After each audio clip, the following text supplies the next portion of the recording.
Ayan, magandang araw, magandang hapon, magandang gabi sa lahat ng tao sa mundo. Isama na natin ang alien para sigurado. Ayan, pwede na kayong manood at makinig sa video ko na walang kakwenta-kwenta. Ayan, makinig. Gumala nga pala kami sa kasagsagan ng buhos ng ulan. Ba naman kasi pag alis namin ng bahay, ang taas ng araw. Nakashoes pa nga kami dyan actually. Pero pagdating ng kaligitnaan, abay bigla kaming binuhusan. At sa takot naman kasama ko, gusto nang bumalik ito. Abay, hindi pwede yan. Ang sagot ko, gala ito. Ituloy natin to. Titila din to. Walang problema yan. Ay kung motor nga, hindi natatakot sa kasagsagan ng ulan. Basang-basa pa mga yan.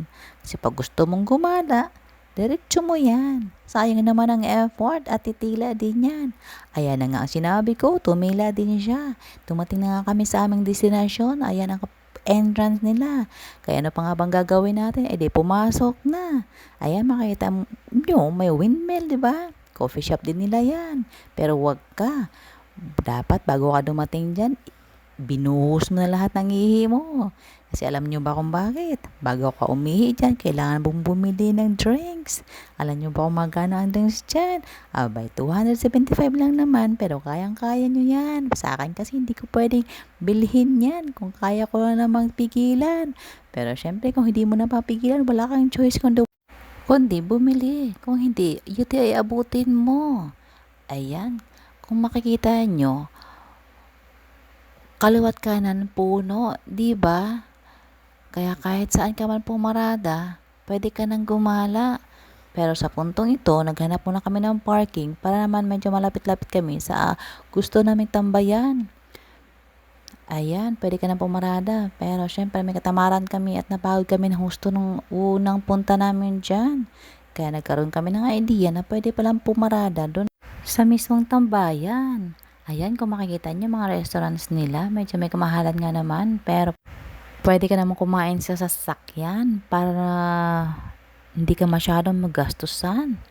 Ayan, mga kubo-kubo makikita nyo pagpunta nyo pa lang. Pero sa kasamaang palad, ano bang nangyari? Sa kakahanap namin ng parking, wala na kami na parkingan. Kaya ang ginawa namin, bumalik na lang.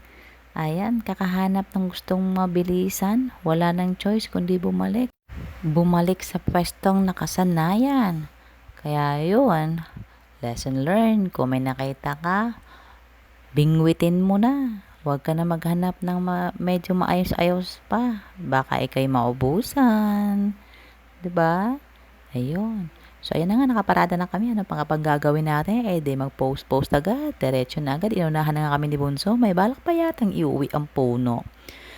Ayan, pagulong-gulong sa dyan. Nakailang tumbling na siya dyan actually. Kasi, takbo ng takbo. Yan, nakatoka ang ate ngayon. Buti na lang, hindi napalo ang ulo. May nakausli pa naman ding ugat ng puno. Kaya pagka gumala kayo dyan, kung may bala kayong maglalamerda dyan, mag-ingat-ingat talaga. Lalo na pag may bitbit kayong bata. Hindi mo rin kasi makontrol yung galawan nila, lalo na pag nakalabas ng bahay. Para sila nakalabas ng lungga. Kaya doble ingat talaga kahit saan man lugar yan o saang lupalop ang inyong gala. Ayan na nga, toka ng ate muna kasi salitan kami dyan para naman walang pressure, walang tensyon. Kung sino ang pagod, magpahinga. Kaya yan, sa unang puntong yan, siya muna ang magbabantay kay Bunso. So ayan nga, medyo napagod na nga sila kaya nagpapahinga muna saglit. At ako na may kailangan din, syempre, meron ding entry. Banding muna kayo dyan, Bunso, habang naman ako ay may sariling mundo. Ayan, entry muna. Ayan, post dito, post doon. Ayan, smile pa. Ayan, syempre, hindi rin pwedeng walang entry ang dali dyan kasi toka na naman nga niya. Siya na ang pumalit kay ate kasi pagod na nga naman si ate. Pero syempre pagkatapos niyan, sino pa nga ba ang papalit? Hindi ako na.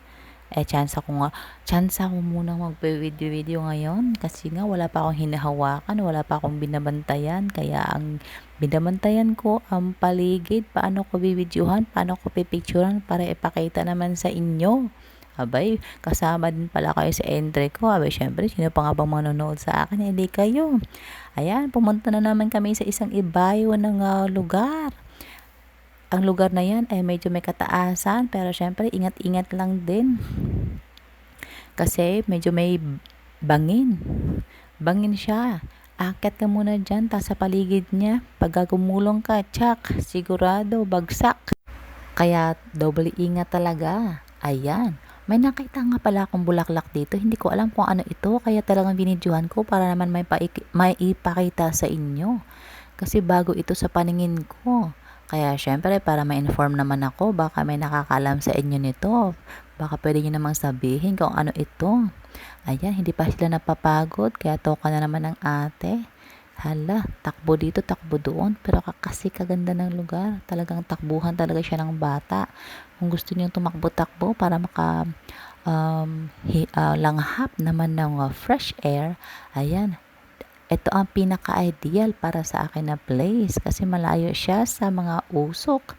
Kung makikita nyo, marami siyang tao pero hindi pa rin siya mapuno-puno dahil sa lawak ng lugar. Ayun, uulitin ko nga sa inyo ayon sa first video ko.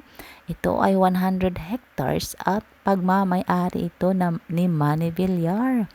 Pero kaganda nga talaga ng lugar kaya nagustuhan namin at bumalik-balik kami dito. Ay kung papala rin, pwede pa kaming bumalik ulit dyan for the third time around. Pwede rin pala kayo dyan magdala ng badminton guys or bola para medyo naman may sense up pagtambay nyo dyan. Ayan, pero ang ideal niya talagang pumunta dyan, pag umalis kayo ng bahay, siguro kung dito na naman kayo within Cavite, siguro mga 1 to 2 o'clock para pagdating nyo, hindi naman ganon kainit. Pagdating nyo, around 4 o'clock, so medyo merienda, kung may baon kayo, kain muna saglit, pagala nyo dyan, maramdaman nyo ang breeze or ang ihip ng hangin at ang lamig. Kasi kung medyo maaga kayo dumating dyan at medyo mainit, hindi nyo rin ma-enjoy ang lugar kasi damhin nyo lang ang init, diba? Kaya ideal talaga, umalis kayo ng bahay mga around 1 or 2 o'clock. Pero depende na rin sa lugar nyo kung medyo may kalayuan o medyo may kalayuan kayo sa lugar sa Cavite or sa Tagaytay. So, you must leave home earlier than that. Siyempre, anticipate yung traffic, yung oras ng biyahe, ayun, ganon. So, ayun na nga, dahil sa kakaikot namin, inabot na rin kami ng gabi sa daan.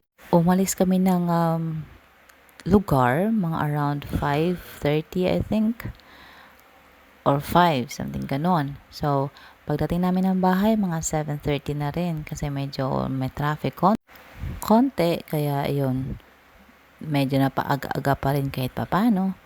Ayun lamang guys, maraming salamat sa inyong panonood sa aking walang kakwenta-kwentang serye ng aming gala. Thank you so much and bye-bye.